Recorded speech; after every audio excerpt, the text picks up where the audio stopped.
Hello, I'm really glad to be with you again. Before we get into the topic itself, let us review some important information. These are things that you already know, but it is necessary to remember them today. You know that some verbs show action and some others do not. What is the one verb that indicates action? Is it was, pushed, or seemed? Yes, it is pushed. Now, verbs that show action are called action verbs. Verbs that do not show action are called non-action verbs or linking verbs. Some action verbs show actions of the body. Others indicate actions of the mind. One question: which group of verbs indicates actions of the mind? Is it A, worked, drove, washed, wrote, or B, thought, hoped, believed, decided? Yes, you're right, it is letter B. Now, something else. The action verb that makes a complete statement about its subject is called intransitive verb. Question: which verb is intransitive? In other words, which verb makes a complete meaning about its subject? Is it A, our guest brought, or B, our guest arrived? And you're right, it is letter B, our guest arrived. In letter A, our guest brought, you ask for yourself, brought what? So the meaning is incomplete, okay? You have complete meaning in letter B, and that means that arrived is intransitive. Transitive verbs need a word to complete the meaning of a sentence. This word is known as complement or direct object. What is the direct object of the following sentence? The police blocked the road. Remember what I told you in a previous lesson? When you get to the verb, then you ask the question what or who. The answer to any of those questions is the direct object. Now let us try it. The police blocked what? The road. Okay, road is the direct object. This sentence is said to be in the active voice. In other words, the subject is active and the direct object receives the action of the verb. Let us look at the sentence again. Here you have the subject, the police. The police is active. Why? The subject is active. Why? Because the police did something. It blocked. Blocked what? The road. So we may say that the road receives the action of the verb, okay? And that the subject is active because the subject realizes or does an action, okay, performs an action. Let us continue with our next slide. When you change from active to passive voice, the direct object becomes the new subject, and the subject becomes the agent. The agent is the doer of the action and is placed at the end of the sentence or is omitted.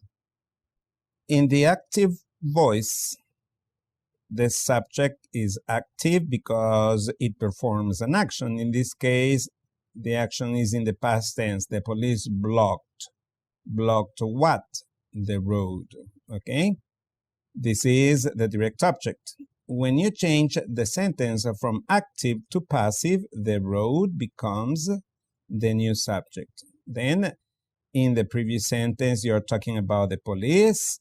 In the passive, you're talking about the road, and then you say that the road was blocked by the police. As you can see, the subject in the active sentence, the police, becomes what we call the agent. It is the doer of the action. The police blocked the road. In this case, the subject is not active. It is passive. It is receiving the action of the verb, and the doer of the action is at the end. Okay? You also remember that the verb phrase in the passive voice has two parts. One form of the verb be, present past, present progressive, present perfect, or whatever, and the principal verb is in the past participle. Okay? Now, let us continue with our review.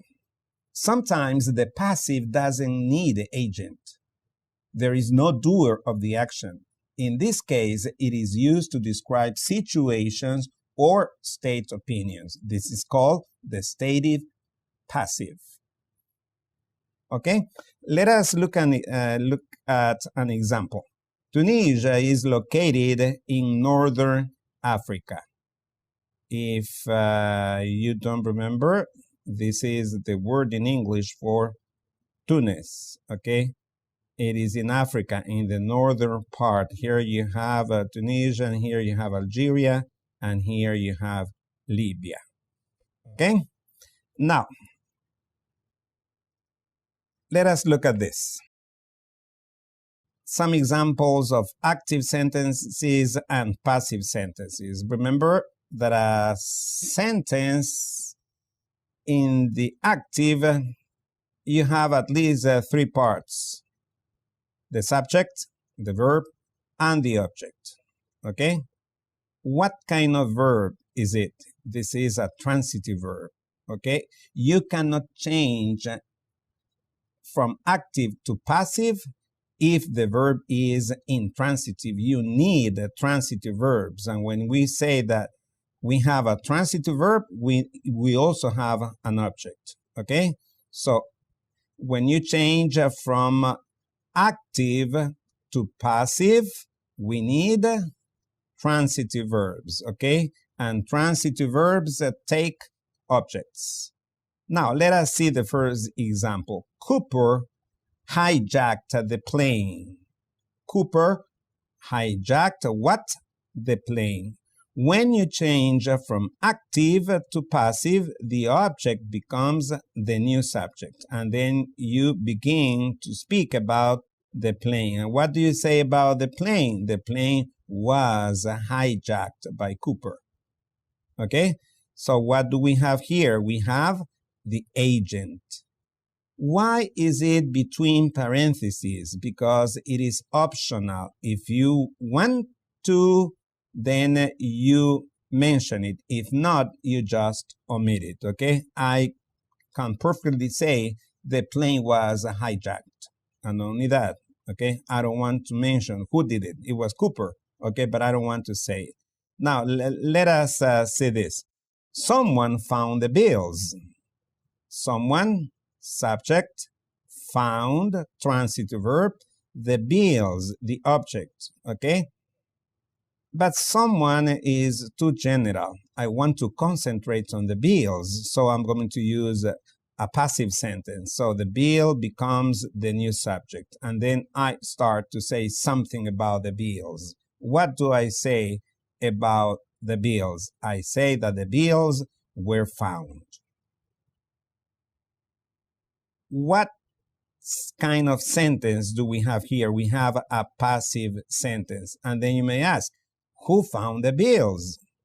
Well, I don't know. I don't mention it here either.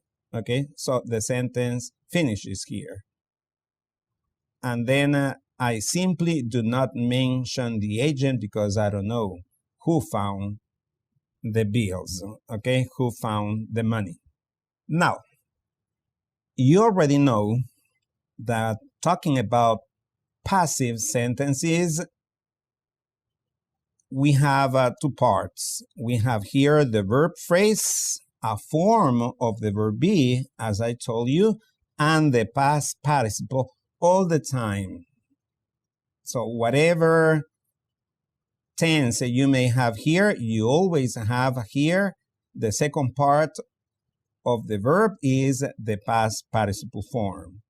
So you may have passive in the simple present, and then you say the crime is investigated by the new team. Or you can have the present progressive. The crime is being investigated by the new team. Or you have the simple past. The crime was not or was investigated by the new team. Okay? Or you have the past progressive, or you have the future, or the present perfect. Now let us read it. The crime has been investigated, affirmative, has not been investigated by the new team. Okay? You can also have the past perfect.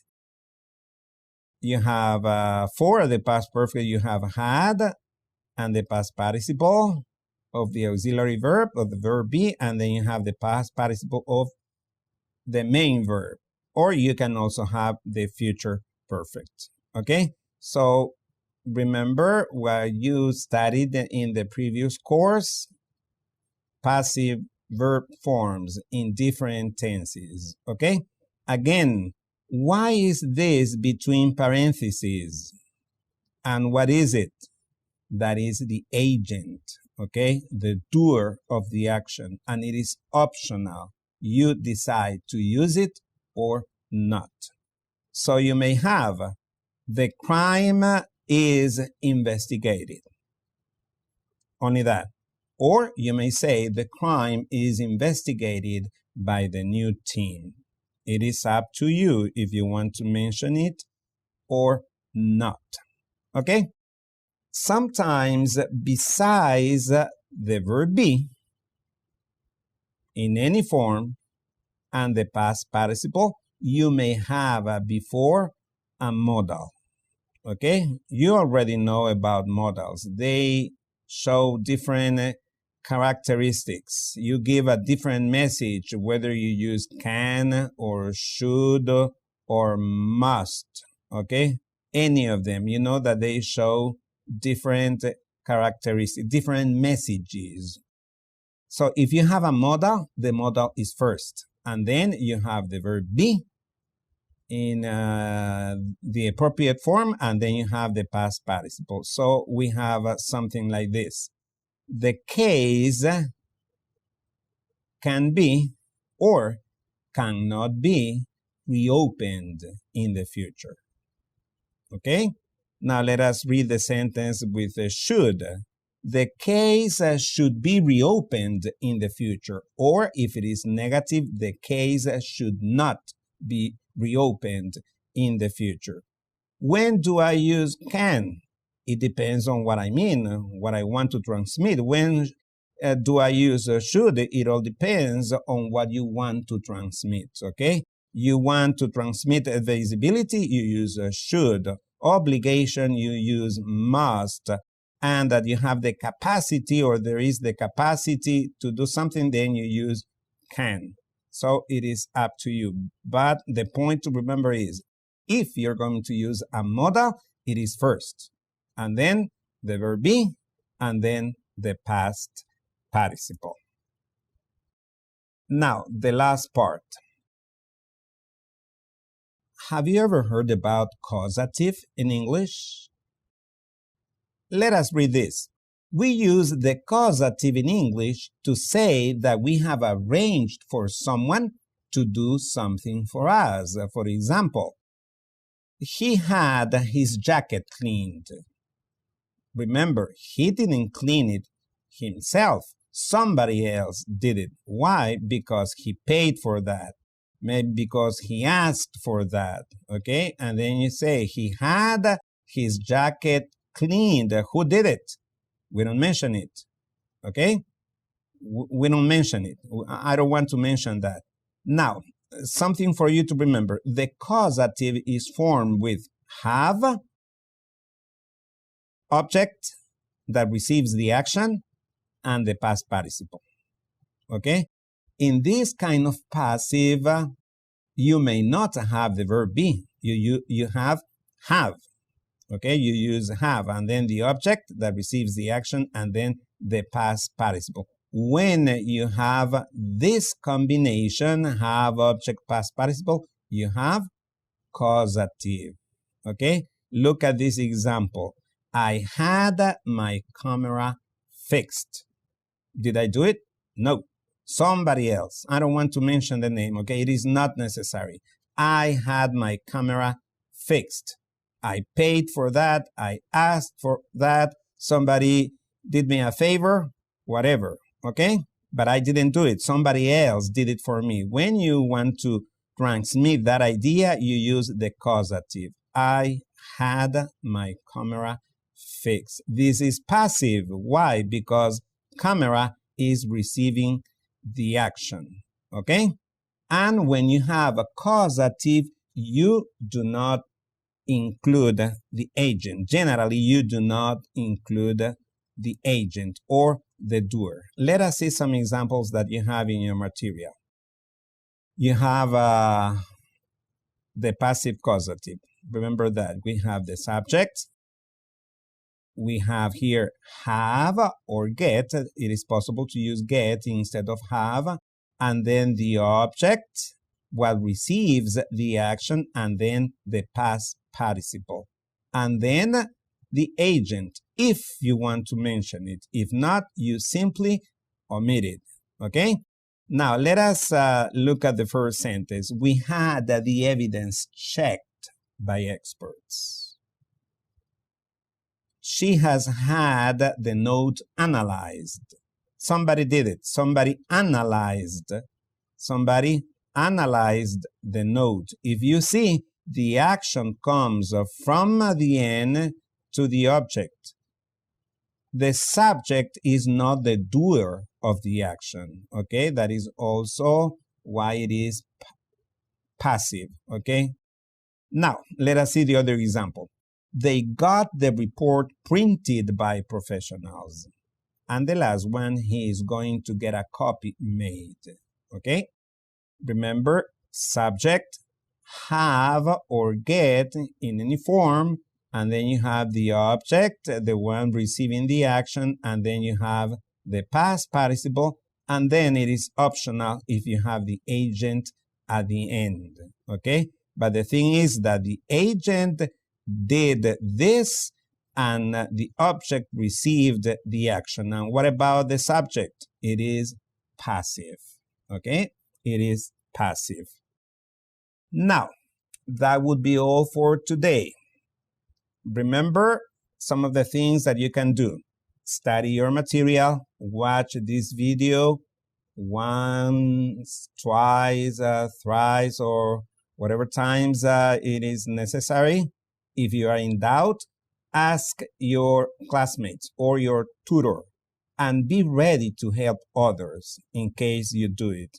Remember what I always tell you, in helping others, you help yourself.